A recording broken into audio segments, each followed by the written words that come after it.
Papadopoulos was at more than one Trump campaign meeting. The second meeting was with now Attorney General Jeff Sessions, but not the president. That revelation comes after Sarah Sanders insisted Monday that he only went to one foreign policy group meeting.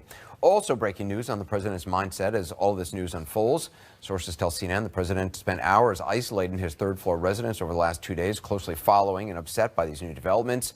Aides apparently had to reschedule briefings before the president's high-stakes foreign trip to Asia that begins on Friday. And finally, another new headline tonight. The House Intelligence Committee has witness interviews slated for the next 2 weeks. That includes former Trump aide and body man Keith Schiller. He's one of the president's closest confidants. He'll speak with congressional investigators behind closed doors. Earlier today, I spoke with Congressman Adam Schiff from the House Intelligence on the latest developments on the Russia investigation. Congressman, what do you make of the fact that George Papadopoulos was actually in 2 meetings with the campaign, not one as the Trump administration had claimed? I mean, do you still believe he was little more than a coffee boy, as some of the allies of the president are claiming? No, I don't think that's accurate at all. But of course, this is part of a pattern we have seen where when any of these contacts are exposed, the Trump campaign tries to diminish their significance. Just last week, in fact, when it was revealed that the head of Cambridge Analytica, the data analytics arm of the campaign, which Jared Kushner earlier touted as being so consequential in their campaign, when it was revealed that Mr. Nix had reached out to Julian Assange in an effort to try to obtain these stolen emails, once again we saw the campaign downplay, well, they didn't really have much of a role, we got most of our information somewhere else. So it's part of a broad pattern. They also tried to diminish the significance, of course, of the indictment of Manafort and Gates. You would still like to speak to Manafort, to Gates? Absolutely, and I also would hope. Is that possible, even though because of the charges already?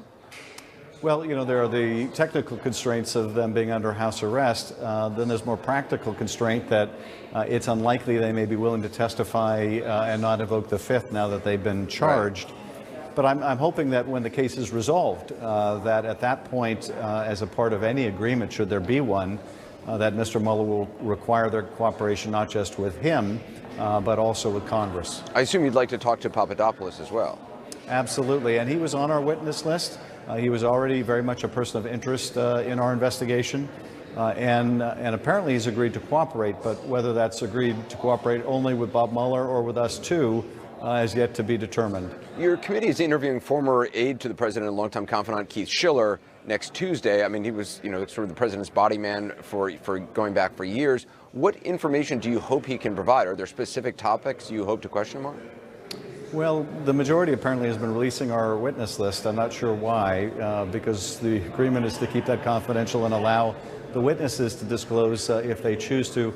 So at this point, I don't want to confirm whether he is coming before the committee, but we do have a busy few weeks ahead of us. We're interviewing often multiple witnesses a day.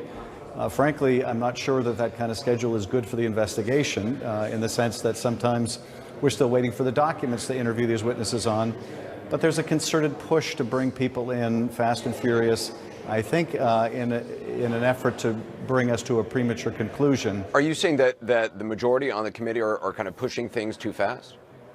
Well, I've noticed an appreciable uptick in the pace and also the unilateral actions of the committee, that is, actions taken without consultation with the minority, and we've seen ample evidence of that with the new investigation of Uranium One, with the subpoenas being issued by the chair, that I think are a